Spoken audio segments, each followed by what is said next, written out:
On physics class. और आज की क्लास में हम जो टॉपिक लेके आए हैं उस टॉपिक को समझने से पहले कुछ बेसिक बातें समझनी बहुत जरूरी है। देखो, हमने अभी तक क्या किया था। मान लो हमारे पास एक ऐसा सर्किट होता, मान लो मैं आपको ये बैटरी देता, यहाँ रेजिस्टेंस R1 दे देता, यहाँ R2 दे देता, और मैं आपको बोलता इस बैटरी की वोल्टेज मान लो अगर V होती इस सेल का वोल्टेज, तो आप इस इलेक्ट्रिकल नेटवर्क को बड़े आराम से सॉल्व कर सकते थे। ऐसे बहुत सारे सर्किट आपने ओम्स लॉ जब किया था तब सॉल्व किए थे, न्यूमेरिकल किए थे, हमने बहुत सारे क्वेश्चंस किए हैं। अब अगर हम इसके बदले अगर हमारे पास ऐसा हो जाए, मान लो मैं आपको एक सर्किट दे दूं ऐसा, एक रेजिस्टेंस यहां दे दूं, एक रेजिस्टेंस यहां दे दूं, एक रेजिस्टेंस यहां दे दूं, एक सेल यहां दे दूं, एक सेल यहां दे दूं। थोड़ा सा कॉम्प्लिकेटेड नजर आ रहा है ये तो, R1 R2 R3, यहाँ वोल्टेज V1 इसकी V2, ये सर्किट दे दूं मैं आपको, या मैं ऐसा सर्किट आपको दे दूं, या मैं आपको ये सर्किट दे दूं। पढ़ा होगा आपने, देखा होगा ऐसा सर्किट। मान लो मैं आपको ये सर्किट दे दूं और यहाँ बैटरी लगा दूं। अब ये भी थोड़ा कॉम्प्लिकेटेड है। तो है क्या, इलेक्ट्रिकल नेटवर्क में बहुत सारे सर्किट कभी कभी कॉम्प्लिकेटेड हो जाते हैं और सिर्फ ओम्स लॉ को लेते हुए हम इनको सॉल्व करने में हमें प्रॉब्लम बहुत आती है, टाइम कंज्यूमिंग है, प्रॉब्लम आती है। सर्किट अगर थोड़ा सा कॉम्प्लेक्स हो जाए, और ओम्स लॉ में हम एक वोल्टेज की बात करते थे, हमने ज्यादातर जब भी ओम्स लॉ पे बेस्ड क्वेश्चन किए थे तब दो बैटरीज नहीं लगाई थी। तो ये समस्याएं आ सकती हैं अगर हम इसको ओम्स लॉ की मदद से सॉल्व करने की कोशिश करें इनको, तो कॉम्प्लिकेटेड बनेगा। और इमेजिन अगर आप करोगे तो आप देखोगे कि करंट को कैसे डिवाइड करें, कहां से क्या ले जाएं, कौन सा सीरीज में है, कौन सा पैरेलल में है, तो समस्या ज्यादा रहेगी। तो इस प्रॉब्लम को शॉर्ट आउट करने के लिए किरचॉफ्स ने दो लॉज दिए, और जो किरचॉफ्स लॉ के नाम से जाने जाते हैं। तो आज का जो हमारा टॉपिक है वो है किरचॉफ्स लॉज। आज हम जिस टॉपिक को डिस्कस करने जा रहे हैं वो किसको डिस्कस करने जा रहे हैं, किरचॉफ्स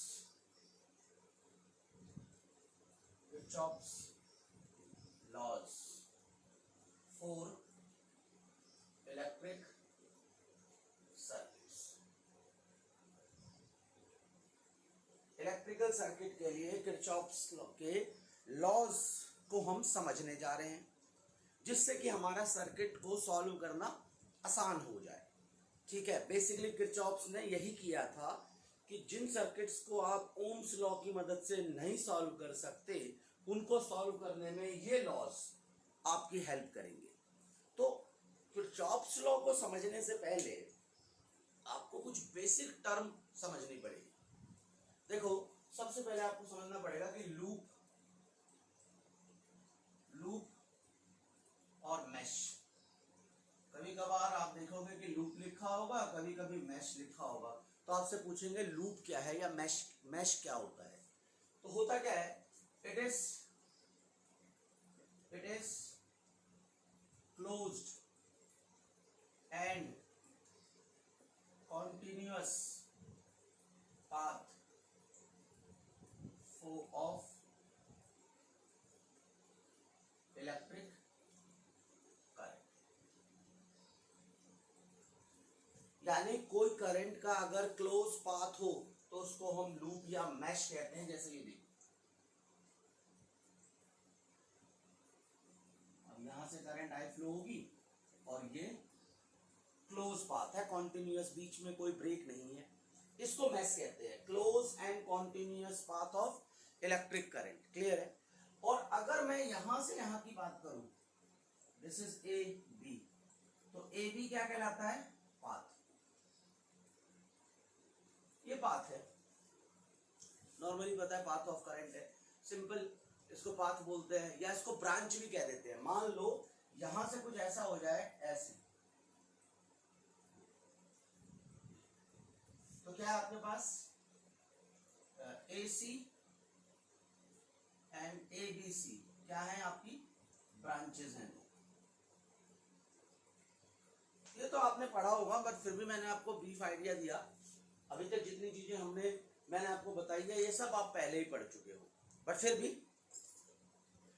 अच्छा, इसके बाद एक और कॉन्सेप्ट है जिसको कहते हैं जंक्शन।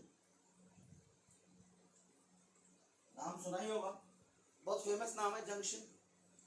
क्या होता है जंक्शन? पता है आपको जंक्शन क्या होता है?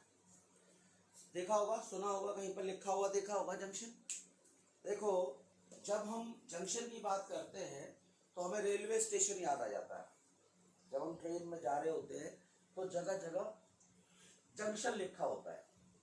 कहीं पर हमने देखा टर्मिनल भी लिखा होता है, बस टर्मिनल बोलते हैं तो जंक्शन टर्मिनल, है ना? तो जंक्शन वो पॉइंट होता है जहां से कम मिनिमम 3 डिफरेंट पाथ्स बनते हो। जैसे ये यहाँ है, ये यहाँ, ये मान लो कोई इधर से आया, कोई इधर से आया और इधर चला गया। जंक्शन ये क्या है? It is point eight which at least 3 connections meets। तो रेलवे स्टेशन का भी जंक्शन वो है जहां से 3 अलग अलग जगहों पर कम से कम गाड़ियां जाती हो। मान लो कोई स्टेशन है, अगर मैं बात करता हूं हमारे आसपास, मान लो नई दिल्ली। अब नई दिल्ली से एक रूट कहां जा रहा है? निजामुद्दीन की तरफ, एक रूट शारदा की तरफ, एक रूट मान लो कोई और जाता है। मतलब एक स्टेशन से अगर कम से कम 3 अलग अलग जगहों तक गाड़ियां जाती है तो उसको हम जंक्शन कहते हैं। सिंपल, ये जंक्शन कहते हैं। वैसे ही यहां पर क्या कहते हैं? अगर एक पॉइंट पर 3 या उससे ज्यादा पाथ हो, मिनिमम 3 पाथ्स होने चाहिए, उससे ज्यादा है तो ओके, उस पॉइंट को क्या बोलेंगे? जंक्शन। क्लियर है? तो ये कुछ बेसिक टर्म्स थी जो आपको पता होना चाहिए। अब हमारा जो अगला टॉपिक है वही मेन टॉपिक, इसको बोलते हैं किरचॉफ्स फर्स्ट लॉ। किरचॉफ्स का फर्स्ट लॉ, या इसको कहते हैं लॉ ऑफ करंट। इसका नाम क्या है? फर्स्ट लॉ या लॉ ऑफ करंट। इसको जंक्शन लॉ भी कहते हैं। क्या कहते हैं?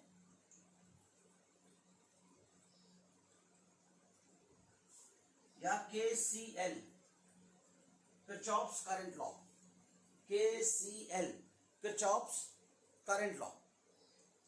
ये अलग अलग नाम है, 4 अलग अलग नाम, चाहे किरचॉफ्स का फर्स्ट लॉ कह दे, चाहे लॉ ऑफ करंट कह दे, चाहे जंक्शन लॉ कह दे, चाहे KCL कह दे। बात एक ही है, कंफ्यूज होने की जरूरत नहीं है। और इसकी स्टेटमेंट बिल्कुल सिंपल है। क्या कहता है ये? It states that the algebraic sum of current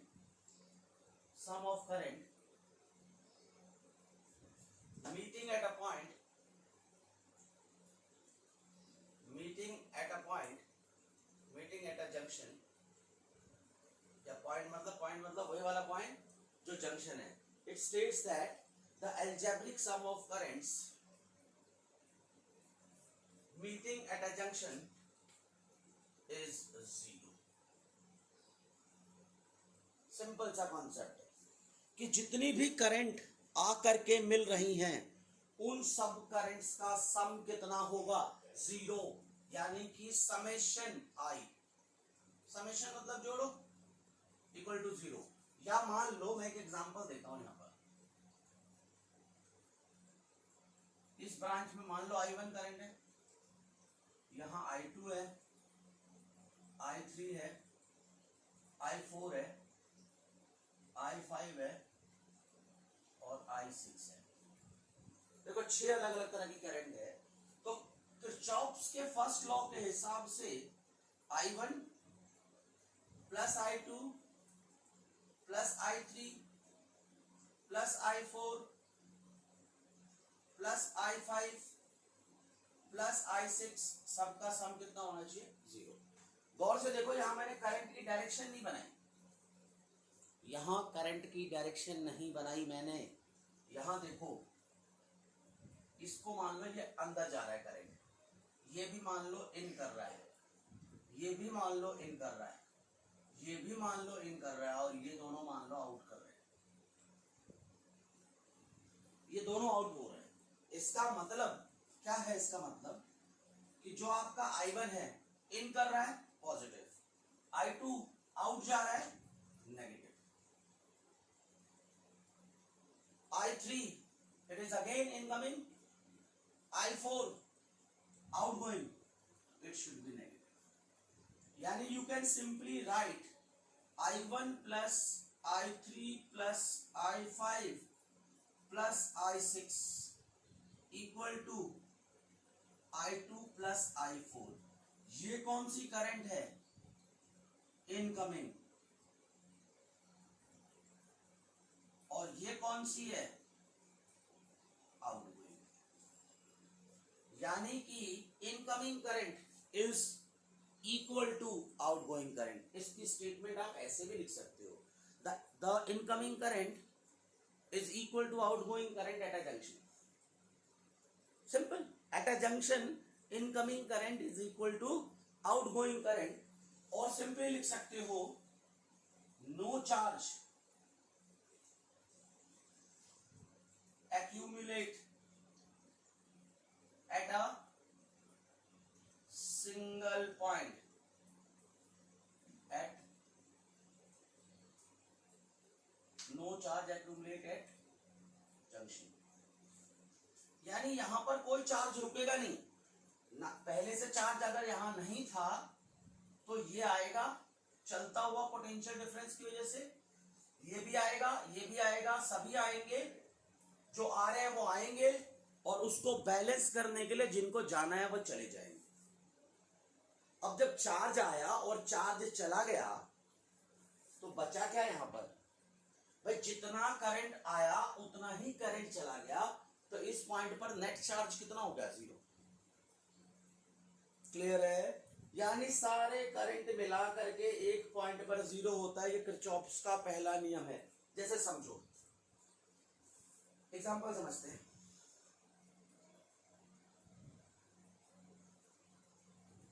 यहां से मैं 5 एम्पियर करंट दे रहा हूं, मैं -8 एम्पियर करंट दे रहा हूं मैं यहां से, 8 एम्पियर ले लो, 8 ले लो। मैं पूछूं ये जो करंट है ये, अच्छा मैं इसकी डायरेक्शन ऐसे नहीं लेता। मान लो मैंने पूछा ये जो करंट है यहां पर I, इसकी वैल्यू कितनी होगी? सिंपल लगाओ, कुछ मत करो, यहां सिंपल लगाओ। क्या होगा? इनकमिंग 8 और 5 आ रहे हैं, तो 8 प्लस 5 किसके बराबर? I के बराबर। तो I कितना? 13। देखो यहां तो आपको पता चल गया कि ये आउटगोइंग है, तो आपने इनकमिंग और आउटगोइंग लगा दिया। अगर आपको ये भी फाइंड आउट करना हो कि यहां पर करंट इनकमिंग है या आउटगोइंग, तो कुछ मत करो, 8 प्लस 5 और प्लस I, इस जंक्शन पे यही तो है जो मैंने किया,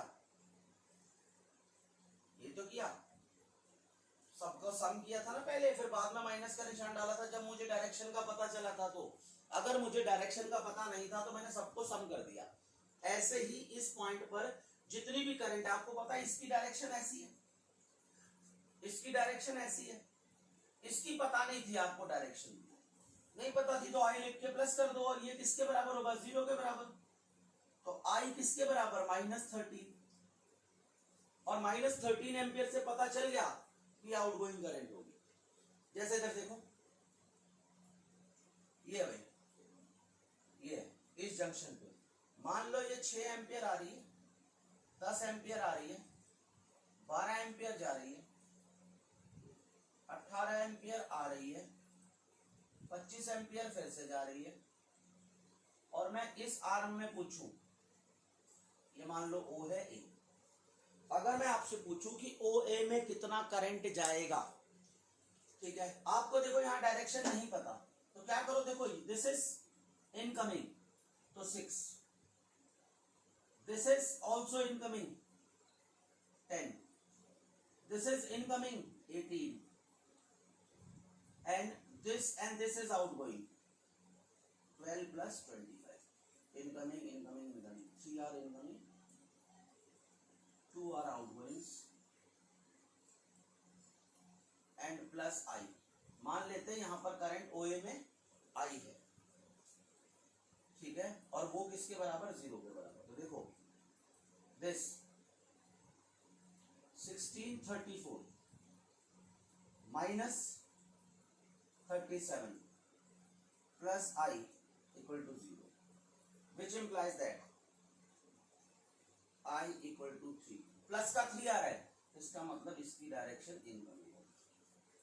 सिंपल है, अगर सबके साइन पता है और एक के साइन नहीं पता तो ये लगा दो, सभी करंट्स का सम एक पॉइंट पर 0 होगा, जो करंट इनकमिंग है that will be considered as a positive and outgoing current is considered as a negative।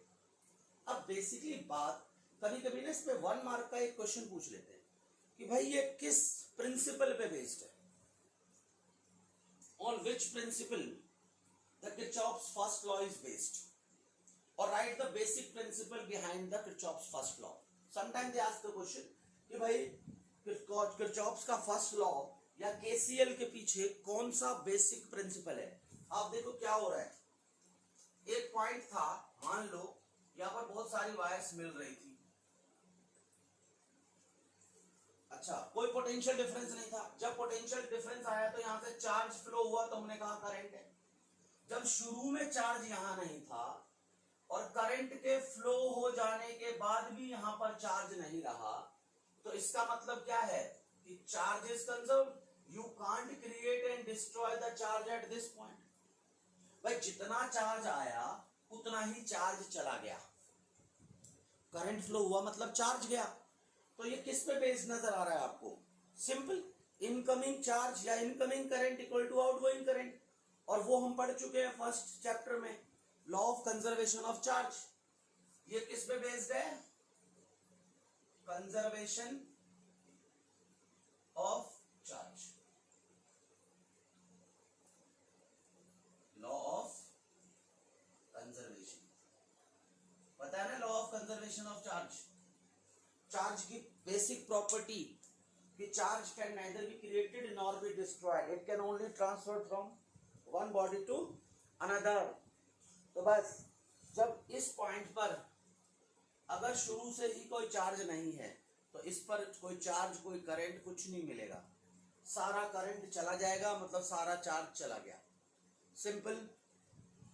किसी भी तरह के डाउट के लिए कमेंट जरूर करें और इसको राइट डाउन कर लें, और इस लॉ की जरूरत हमें बहुत बार पड़ेगी।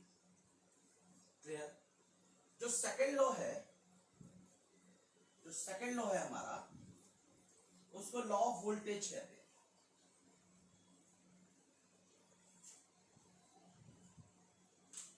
सेकंड लॉ को हम कहते हैं लॉ ऑफ वोल्टेज या लूप लॉ या KVL, अलग अलग नाम है। कौन कौन से नाम है, नाम नहीं सॉरी नाम, कौन सा है, किरचॉफ्स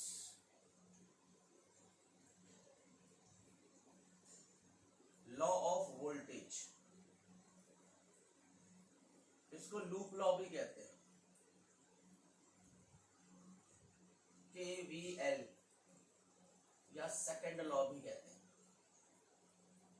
अलग अलग नाम है, सेकंड लॉ, वोल्टेज लॉ। अच्छा एक और, लूप को हमने मैश भी कहा था, तो इसको मैश रूल भी कह सकते हो। अलग अलग नाम है इसके। नाम पे ले जाना, काम पे जाना, क्योंकि हमें क्या है, हमें नाम नहीं, क्या चाहिए, काम, क्योंकि काम का इंपॉर्टेंस है। अब आप देखो किरचॉफ्स का जो सेकंड लॉ है वो क्या कहता है। मान लो ये आपके पास एक सर्किट है,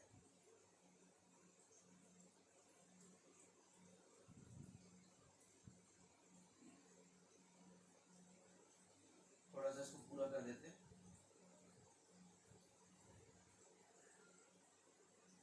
यहाँ रेजिस्टेंस R1, इसकी EMF E1, यहाँ पर भी डाल देते हैं R2, यहाँ भी डाल देते हैं R3, एक सेल है, इसकी EMF E1। ठीक है, ये क्या कहता है, इसकी सिंपल स्टेटमेंट है, ये कहता है द एल्जेब्रिक सम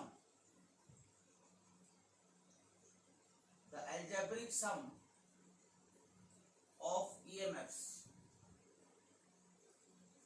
मान लो यहां पर एक और बैटरी ले लो,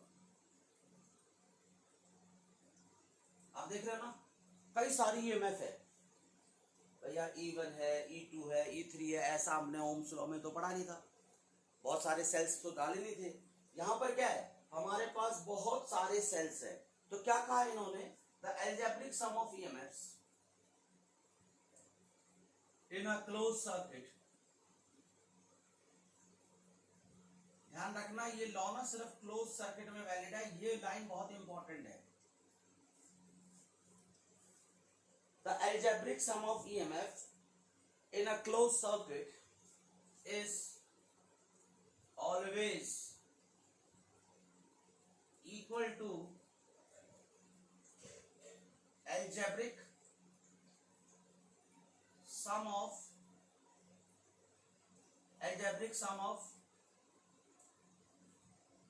product of resistances and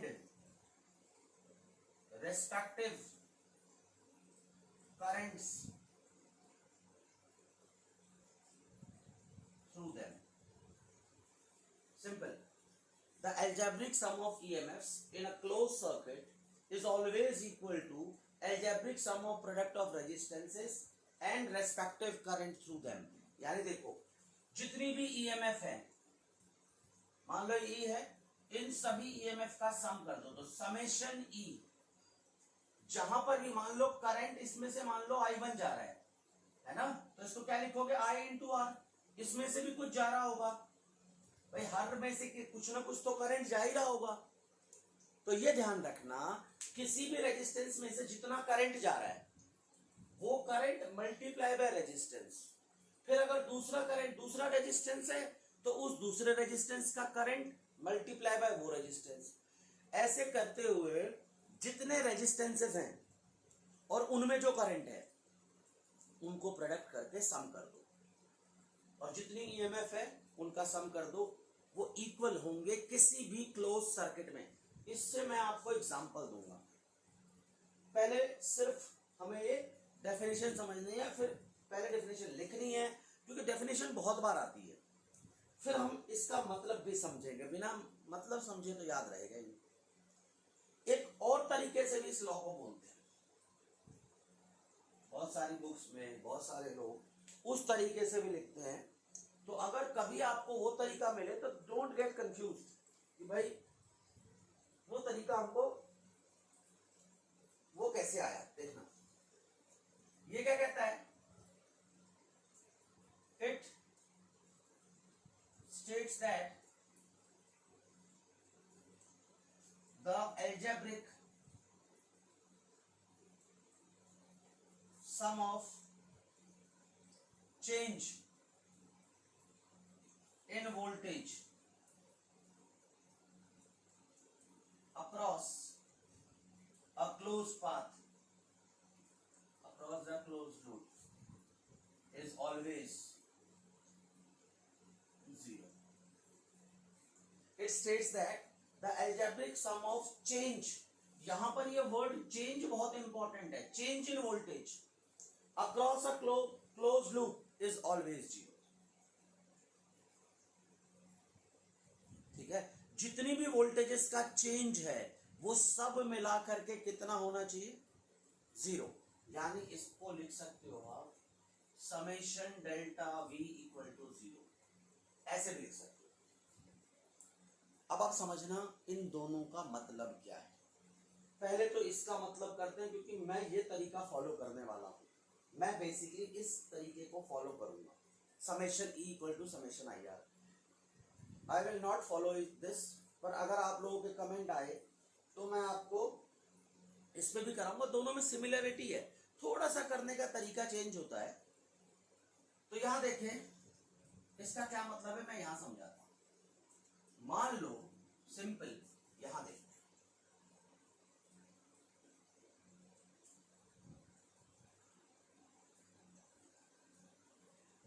ये मान लो 5 वोल्ट है और ये 5 ओम है। तो सर्किट में करंट कितना निकालेंगे, 5/5 1 एम्पीयर। तो यहां से ये करंट जाएगा,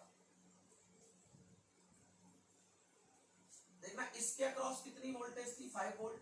अब क्या होगा, वो 5 वोल्ट कहां ड्रॉप हो जाएगा, जब इसमें से हमने क्या किया, इस सर्किट का करंट निकाल लिया। अब वो करंट ऐसे करके फ्लो हुआ, उस करंट को ये रेजिस्टेंस मिला, ये मान लो AB है। तो आप जानते हो वोल्टेज अक्रॉस AB कितना होना चाहिए। अगर ये 5 ओम है और इसमें से करंट 1 जा रही है तो V इक्वल टू क्या होता है, I इंटू R। I कितना है 1 एम्पियर, R कितना है 5 वोल्ट। तो अगर आपने यहां 5 वोल्ट दिया तो वो 5 का 5 वोल्ट कहां लॉस हो गया, इस पॉइंट पर, मतलब यहां इसने कंज्यूम किया। तो चेंज कितना आया, 5 आपने दिया था, 5 इसने खा लिया, तो चेंज कितना हुआ, 0। भाई ये जो क्लोज सर्किट है ABCD है ना, इस क्लोज सर्किट का नाम डालोगे ABCD और A। अगर आप यहां से स्टार्ट कर रहे हो ABCD और A पे वापस आ रहे हो, तभी तो क्लोज सर्किट होगा। क्लोज सर्किट का मतलब जिस पॉइंट से, सिर्फ क्लोज दिखना नहीं चाहिए, यहां पर लगना भी चाहिए कि अगर आप A से स्टार्ट हुए हो तो वापस A पे पहुंच गए हो। ऐसे हम क्लोज सर्किट को मेंशन करते हैं। अगर आप खाली ABC लिख दोगे तो it will not considered as a close circuit. ABCD का मतलब है कि आप A से आए, B तक पहुंचे, C तक आए और फिर D पे आकर रुक गए। You have to mention ABCDA for a closed circuit। Clear है। तो यहां देखो जितनी वोल्टेज इस सेल ने दी वो यहां ड्रॉप हुई। अगर इसके बदले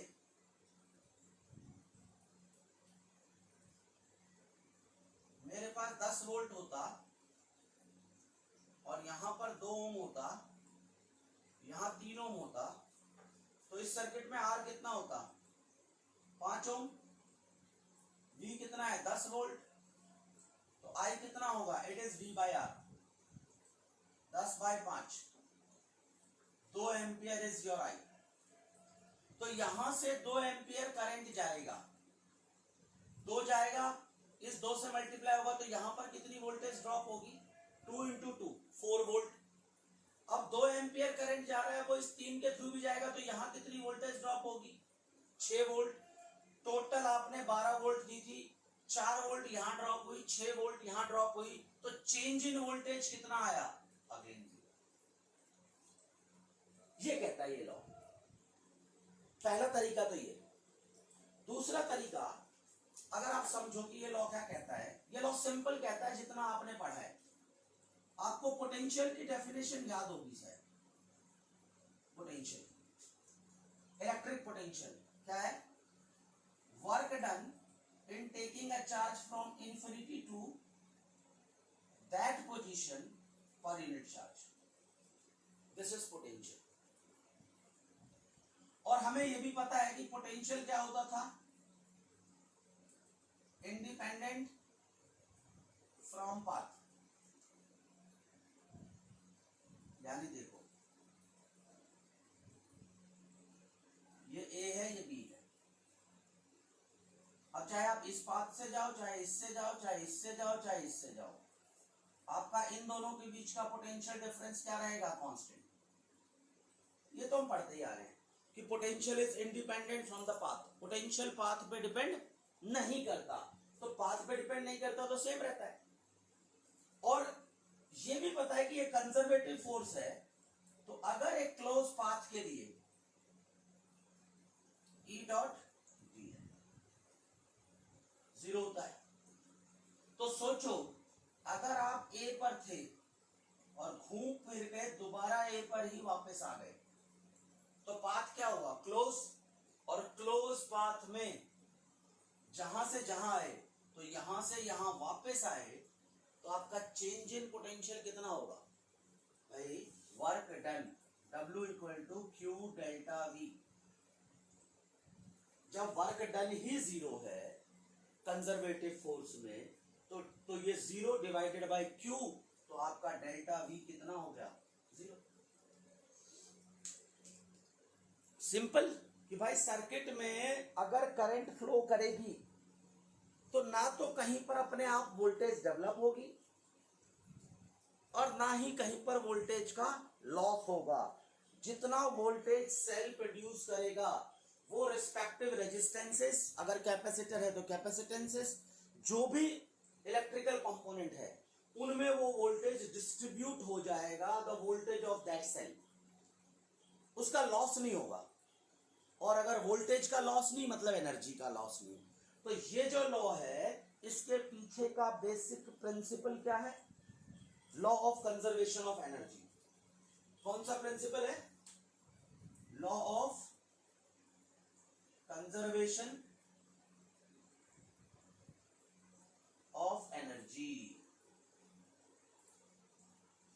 भाई पोटेंशियल ड्रॉप नहीं हो रही मतलब एनर्जी कांस्टेंट है,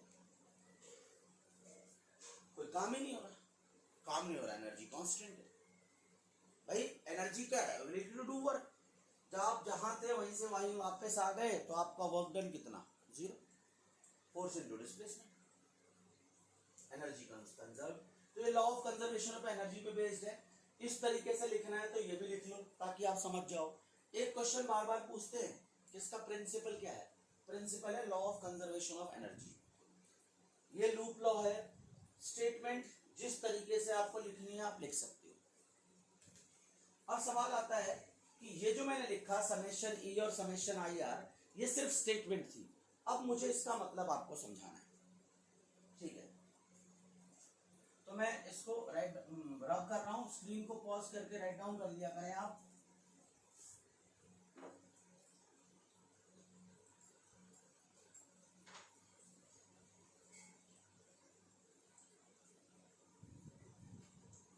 देखो ये तो स्टेटमेंट है, वेरी गुड स्टेटमेंट, कोई दिक्कत नहीं। आपको बेसिकली इसकी स्टेटमेंट आएगी किस कंजर्वेशन है, किस प्रिंसिपल पे बेस्ड है या किस कंजर्वेशन पे बेस्ड है। तो प्रिंसिपल क्या है? Law of conservation of energy, और एनर्जी के कंजर्वेशन पे बेस्ड है। स्टेटमेंट ये है, मैथमेटिकली ऐसे लिख दोगे आप। अब ये कैसे आया, इसको कैसे सॉल्व करना है, इसके लिए आपको कुछ रूल्स याद रखने पड़ेंगे, तब मैं समझाऊंगा आपको। देखो सबसे पहले कुछ रूल्स आपको याद रखने हैं। सबसे पहला काम आपको क्या देखना है? Name the circuit if not given.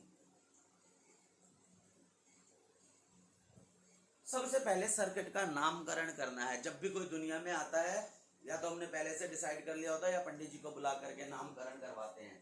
इस सर्किट का कोई नामकरण नहीं है, तो मैं इस सर्किट का नाम दे रहा हूं A B C D E और एफ। नामकरण कर दो। अगर पहले से गिवन है तब जरूरत नहीं है, नहीं है name the circuit if not given, पहली बात। दूसरी बात, mark the direction of current if it is not marked। दूसरी बात, करंट की डायरेक्शन को मार्क करो। अगर आपने मार्किंग नहीं कर रखी है तो, या अगर क्वेश्चन में मार्किंग पहले से हो तब जरूरत नहीं है, पर अगर जैसे ये ऐसा क्वेश्चन आ जाए, इसमें करंट मार्क नहीं कर रखा, तो आपको क्या करना पड़ेगा, करंट मार्क करना पड़ेगा। तो देखो मैं मार्क कर रहा हूं करंट।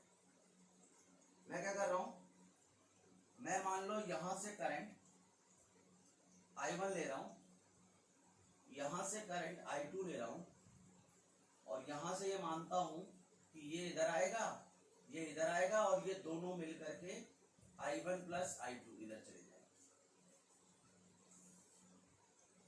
एक बात ध्यान से समझे, कुछ बच्चे सोचते हैं कि सर ने यही क्यों डायरेक्शन मार्क की, और इसकी डायरेक्शन मैंने इधर ही क्यों मार्क की, और इसकी डायरेक्शन मैंने ऐसी ही क्यों ली। देखो वो आपकी मर्जी है, आप डायरेक्शन को ऐसे भी ले सकते हो, कोई भी डायरेक्शन, पर आपको मार्क करना है, करंट मार्क करना है। मैंने मेरे ऐसा लेने के पीछे मेरे खुद का दिमाग था। मैंने ये सोचा कि इसमें से करंट जाएगी, और करंट सेल के पॉजिटिव टर्मिनल से निकलती है, तो ये करंट ऐसे निकली, यहां से भी करंट निकली। अब ये दो करंट है, अब करंट आपस में तो कंप्रोमाइज नहीं करेंगी ना। ऐसा थोड़ी ना है कि एक करंट यहां से आई, एक यहां से आई, ये कहेगी तो थोड़ा इधर तू चला जा, थोड़ा तू इधर चला जा, ऐसा नहीं होगा। जब करंट एक पॉइंट पर आएगी, आपको पता है, तो ये निकलने के लिए एक और रास्ता ढूंढ लेगी ऐसा। तो मैंने तो ये लगाया, आप चाहते तो इसमें भी डायरेक्शन ऐसे ही कर सकते थे, चॉइस इज योर्स।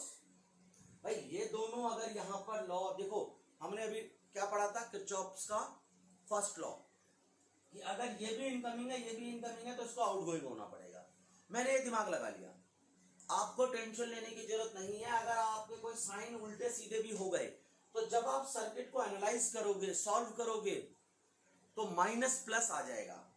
अगर माइनस आता है तो समझ लेना आपने जो डायरेक्शन एज्यूम की है वो एक्चुअल में उसके रिवर्स है। बस अगर आपने कुछ भी मार्क किया हुआ है, सॉल्व करते समय मान लो आपका करंट नेगेटिव आता है, करंट मान लो मेरा इस केस में नेगेटिव आता है, ये दोनों मिलके, या मेरा ये नेगेटिव आता है, तो मैं समझ जाऊंगा कि मैंने जो इधर डायरेक्शन ली थी वो इधर होनी चाहिए थी। बस बेफिक्र होकर के डायरेक्शन मार्क करो करंट की। क्लियर है? जो भी होगा सर्किट को सॉल्व करते समय अपने आप ठीक हो जाएगा। ठीक, अब हम बात करते हैं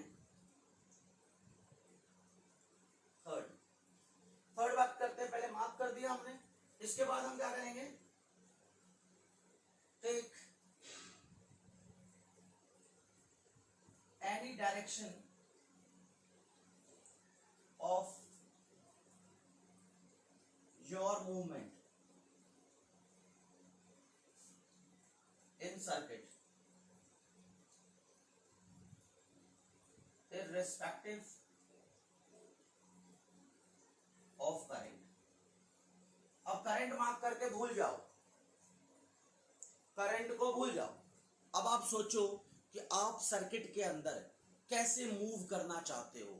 आप मान लो मैं इसी की बात कर रहा हूं, मैं बात कर रहा हूं A B C F A। मैं सिंपल बात है, मैं कहता हूं कि मैं यहां से स्टार्ट करूंगा बैटरी के पॉजिटिव से, तो मैं क्या कर रहा हूं, ऐसे घूमूंगा।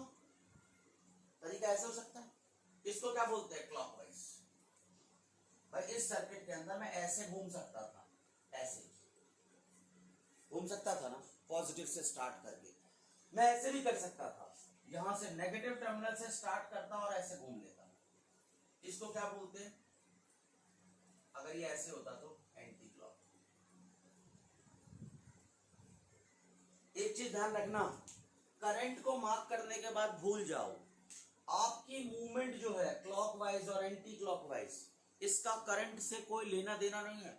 एक बार करंट मार्क कर लो, या जो करंट गिवन है उसको देखो, उसको छोड़ दो। आप अपने सेलेक्ट करने, अपने मूवमेंट की जो डायरेक्शन ले रहे हो, it totally depends on you. आप मान लो मैं दो सर्किट है, इसमें क्लॉकवाइज जाते हो, इसमें एंटी क्लॉक जाते हो, या इसमें एंटी क्लॉक जाते हो, इसमें क्लॉक जाते हो, या दोनों में क्लॉक जाते हो, दोनों में एंटी क्लॉक जाते हो, कोई फर्क नहीं पड़ता। Choice is yours. आप कैसे भी मूव करो सर्किट के अंदर, आपका दिमाग है वो, और आपकी मूवमेंट से करंट को चेंज नहीं करना आपको। जो एक बार करंट मार्क कर दी वही करंट फाइनली रहेगी। क्लियर है? ये ध्यान रखना। तो अपनी डायरेक्शन चूज करनी है कि हमें कैसे घूमना है, क्लॉकवाइज या एंटी क्लॉकवाइज। इसके बाद fourth point, if you start from positive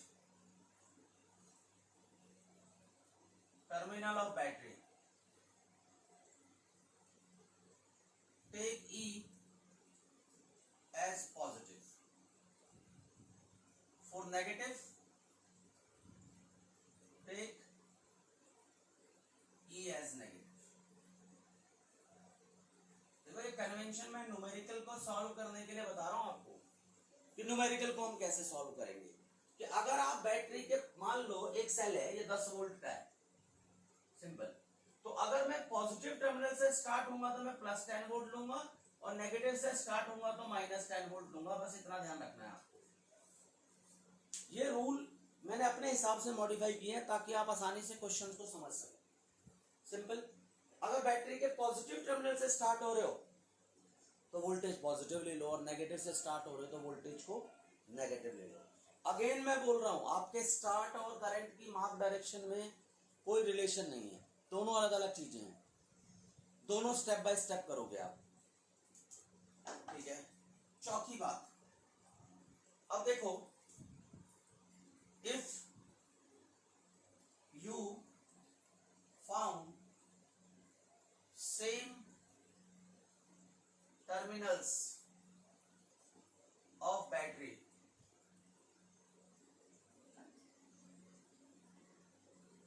then find difference of EMF. Same terminals of battery, same terminal का मतलब पॉजिटिव पॉजिटिव या नेगेटिव नहीं। Then if you found the same terminals of the battery, then find difference of EMF for opposite terminals, for opposite terminals,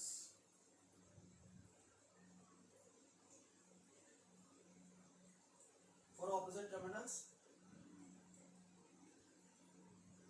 add them.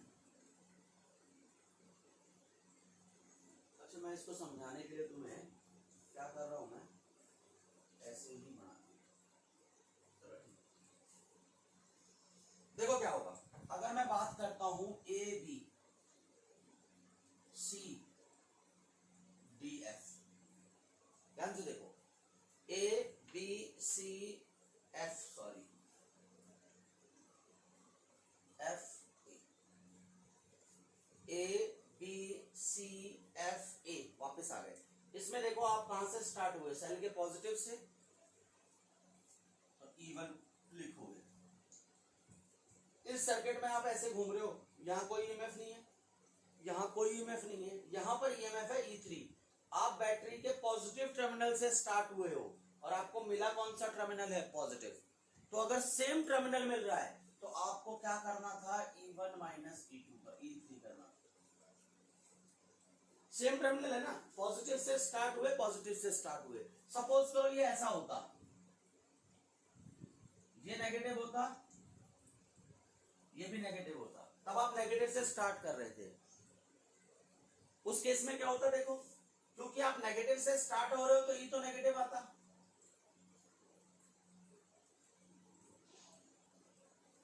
आपको same terminal मिला है, कैसा terminal मिला है, नेगेटिव, तो माइनस का निशान आएगा। सेम टर्मिनल पे क्या करना, सब्ट्रैक्ट करना है माइनस, पर क्योंकि आपको जो टर्मिनल मिला है वो भी नेगेटिव है, नेगेटिव E3, तो क्या होना चाहिए, E3 माइनस E, सिंपल, या E1 माइनस E3। क्या करना है आपको, कि अगर आपको बैटरी के सेम टर्मिनल मिले तो उनको ऐड कर देना है, और ऑपोजिट टर्मिनल्स मिले तो उनको, सॉरी, सेम टर्मिनल मिले तो उनको सब्ट्रैक्ट कर देना है, यानी प्लस प्लस मिले तो E1 माइनस E2 हो जाएगा, या E2 minus E1, which ever is larger. और अगर ऑपोजिट अपोजिट टर्मिनल मिले तो ईएमएफ को ऐड कर देना है। आपको पता है ना, देखो मैंने बताया था आपको जब मैंने कॉम्बिनेशन पढ़ाया था, ये इसको क्या बोलते हैं, अपोजिंग।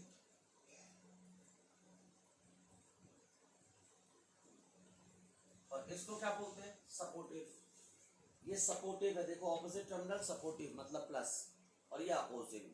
इस बात से भी आप ध्यान रख सकते हो, कॉम्बिनेशन ऑफ सेल्स में बताया था ये।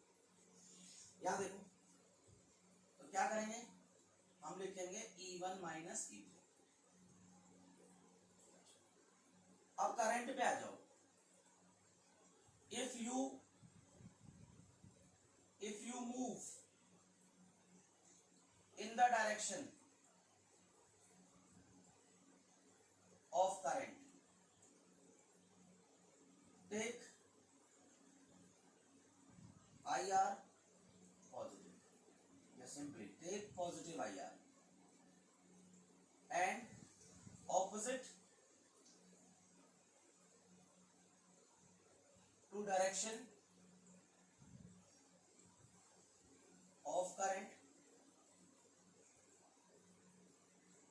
take IR as a negative। Simple, बस इतने रूल हैं, आपको यही बात याद रखनी है कि अगर आप सर्किट के, अगर आप सेल के पॉजिटिव टर्मिनल से निकले तो ईएमएफ को पॉजिटिव लेना है, नेगेटिव से निकले तो ईएमएफ को नेगेटिव लेना है। ठीक है, अगर आपको सेल के पॉजिटिव मिल जाए तो दोनों को सब्ट्रैक्ट कर देना है। ये नेगेटिव मिले तब भी सब्ट्रैक्ट करना है, पॉजिटिव नेगेटिव मिले तो ऐड करना है। करंट की डायरेक्शन में मूव करोगे तो पॉजिटिव है, और करंट की डायरेक्शन के ऑपोजिट करोगे तो IR नेगेटिव है। इतनी बातें आपको ध्यान में रखनी है। अब जरा हम इसको इसमें लगा देते हैं सर्किट में। देखो यहां लगाओ, यहां से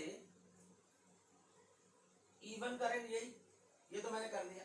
अब आप देखो इस सर्किट में, देखो आपका यहां से जो I1 जा रहा है, ये I1 है, I1 आप भी इधर जा रहे हो और ये भी इधर, तो क्या होगा, I1 R1। करंट हमने इधर मार्क की थी और हम मूव भी इधर कर रहे हैं, तो क्या होगा वो I1 R1। इसमें देखो करंट भी इधर जा रही है, आप भी इधर जा रहे हो। करंट कितनी जा रही है इसके अंदर, I1 प्लस I2 साथ में R2। याद है। अब आप सोचो, अगर आप यहां से निकलते, यहां से स्टार्ट होते तो क्या होता, इसी सर्किट के अंदर, इसी सर्किट में अगर आप वहां से स्टार्ट होते तो क्या होता, देखो अब आप नेगेटिव से स्टार्ट हो रहे हो तो नेगेटिव E1, यहां से नेगेटिव E1, आपको नेगेटिव ही मिला, सेम टर्मिनल मिला तो माइनस का निशान आ जाएगा, पर मिला नेगेटिव तो उसका भी क्या मिलेगा आपको, E3 नेगेटिव का, है ना, इक्वल टू, आप देखो आपने अपनी मूवमेंट ले रखी है ये वाली क्लॉकवाइज, आप तो इधर मूव कर रहे हो सर्किट में, आपने ऐसे चूज किया है ना कि भाई मुझे ऐसे मूव करना है, और करंट पहले से मार्क है नीचे की तरफ, तो करंट ऐसे आ रही है, आप ऐसे जा रहे हो ऑपोजिट। तो इस केस में आपको IR को क्या करना है, minus I1 plus I2 into R2 into R3 ना, R3। फिर देखो यहां पर भी आप ऐसे आ रहे हो, इसमें करंट ऐसे जा रही है, ये क्या था, R1 था ना, I1 R1। इनमें देखो क्या होगा, इसको लिखेंगे E3 minus E1 equal to, अब देखो यहां से माइनस कॉमन ले लो, I1 R1 plus I1 R2, I1 plus I2 साथ में R2। ठीक है, देखो ये माइनस था, ये प्लस का आ गया ऐसे। अब इस माइनस को इधर मल्टीप्लाई कर दो तो क्या मिलेगा आपको, you will find E1 minus E3, जब ये माइनस इधर मल्टीप्लाई होगा तो, और ये क्या मिलेगा, I1 R1 plus I1 plus I2 साथ में R2। सिंपल यही मिल गया आपको। तो चाहे आप क्लॉकवाइज मूव करो चाहे एंटी क्लॉकवाइज मूव करो, फर्क नहीं पड़ता। सिंपल बात है बेटा, कोई फर्क नहीं पड़ता। अच्छा, इस पे बेस्ड एक क्वेश्चन कर लेते हैं हम, बाकी के क्वेश्चन इसके नेक्स्ट लेक्चर में करेंगे। स्क्रीन को पॉज करके लिख लें इसको ताकि आपको समझ में आ जाए।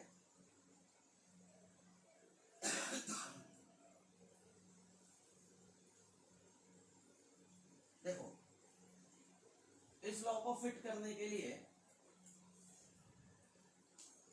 क्या कर रहे हैं हम, एक सिंपल ले लो,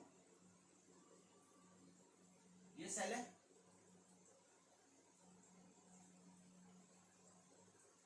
ये है, मान लो ये 5 ओम का है और ये 6 ओम का है और ये 11 वोल्ट है। आप जानते हो सिंपल तरीका, मैं किरचॉफ्स लॉ आपको चेक करके बता रहा हूं, नाम नहीं है नाम ले लो, करंट मार्क कर दो, एक ही रास्ता है तो करंट आई होगी इसके अंदर। सिंपल, आपको आई फाइंड आउट करना है, करंट फाइंड आउट करना है, तो सिंपल तरीका है इसमें। तो आर कितना होगा, 6 + 5 सीरीज में है 11, और वी कितना है 11 वोल्ट, तो आई कितना होगा V/R 1 एम्पियर।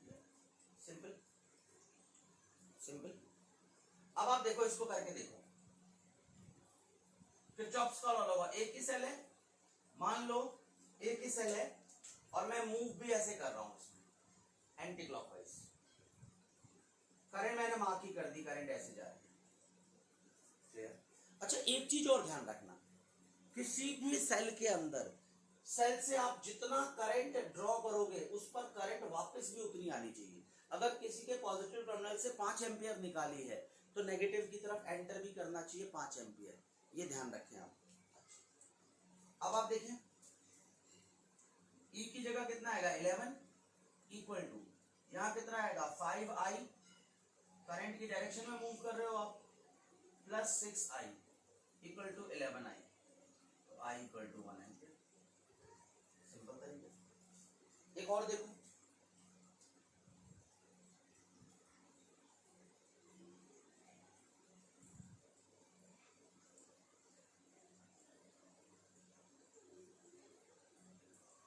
मान लो ये 10 वोल्ट है और ये 5 वोल्ट है, ये 2 ओम है, ये 3 ओम। अब देखो प्रॉब्लम है, ये 10 वोल्ट की बैटरी है, 5 वोल्ट की बैटरी है, आपकी मर्जी, आप किसी में से करंट निकाल दो, करंट की कोई भी डायरेक्शन ले लो, मान लो यहाँ आई ले लिया आपने ऐसे, कोई दिक्कत नहीं। पहले तो आपको पता है कि ये दोनों सेल कुछ इस तरीके से कनेक्टेड है, कुछ ऐसे कनेक्टेड है, आपको पता है ये डी सपोर्टिव है। पहले इसको नॉर्मल तरीके से करो, साफ दिख रहा है आपको, ईएमएफ कितनी मिलेगी इस सर्किट में 5 वोल्ट, मैं बिना किरचॉफ्स लॉ के कर रहा हूं ये, और आर कितना है इसमें 5 ओम, तो आई कितना मिलेगा 1 एम्पियर, साफ दिख रहा है नॉर्मली ना भाई, इसमें 3 और 2 5 है, क्योंकि एक ही पाथ है तो रेजिस्टेंस 5 और ईएमएफ भी 5, तो करंट 1 एम्पियर। इसको किरचॉफ्स लॉ से करते हैं, सेल के पॉजिटिव से स्टार्ट हुए तो 10 लिखा, इसमें एक दूसरा सेल भी है उसका भी पॉजिटिव मिला तो -5 लिखा, क्योंकि मैंने बताया था कि सेल में अगर आप मूव करो पॉजिटिव से स्टार्ट करो तो ईएमएफ को पॉजिटिव लेना है, दूसरे सेल का भी पॉजिटिव मिले तो दोनों को सब्ट्रैक्ट कर देना है, अगर नेगेटिव मिलता तो ऐड कर देते, इक्वल टू, इसमें से करंट आई है 2I + 3I, तो 5 equal to 5I, I equal to 1, KVL से किया। देखो, इसमें मैं चाहता, अगर करंट को मैं ऐसे मार्क कर देता मान लो, और मैं मूव अब भी ऐसे कर रहा हूं, कोई दिक्कत नहीं, करंट इस बार मैंने इसको नहीं मार्क करके कैसे मार्क किया, उल्टा, मैंने आपको बताया था ना करंट की आप कोई भी डायरेक्शन ले सकते हो, देखो मैंने करंट ऐसे ही ले ली, मान लो मैंने माना आई ऐसे जा रहा है, अब आप देखो मैं कहां से स्टार्ट कर रहा हूं, बैटरी के किससे, पॉजिटिव टर्मिनल से, तो 10 मिला क्या मुझे -5, क्लियर। मैं क्या कर रहा हूं, यहां से स्टार्ट कर रहा हूं,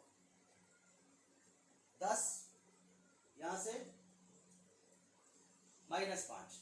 ठीक है, अब आप देखो इसमें करंट तो ऐसे आ रही है, ठीक।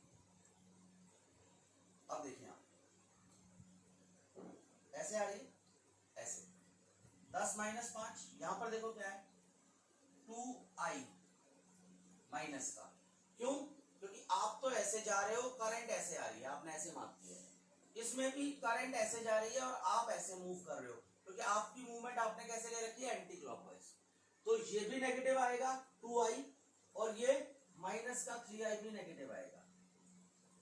तो 5 माइनस का 5i, तो i कितना -1 एम्पियर। ये माइनस साइन क्या शो करता है कि भाई साहब जो डायरेक्शन आपने मार्क की है करंट उसके ऑपोजिट है। करंट एक्चुअल में ऐसे नहीं, ऐसे फ्लो कर रही है। करंट ऐसे नहीं आ रही जो आपने मार्क की है, करंट ऐसे आ रही है। ये तरीका है समझने के लिए, ठीक है। आई होप कि आपको आज की क्लास समझ में आई होगी। इसके और न्यूमेरिकल्स लेके हम अगली क्लास में आते हैं। अगली क्लास देखिए, इसके न्यूमेरिकल्स को समझिए। तब तक पढ़ते रहिए, सेफ रहिए। किसी भी डाउट के लिए कमेंट जरूर करें। Thank you so much.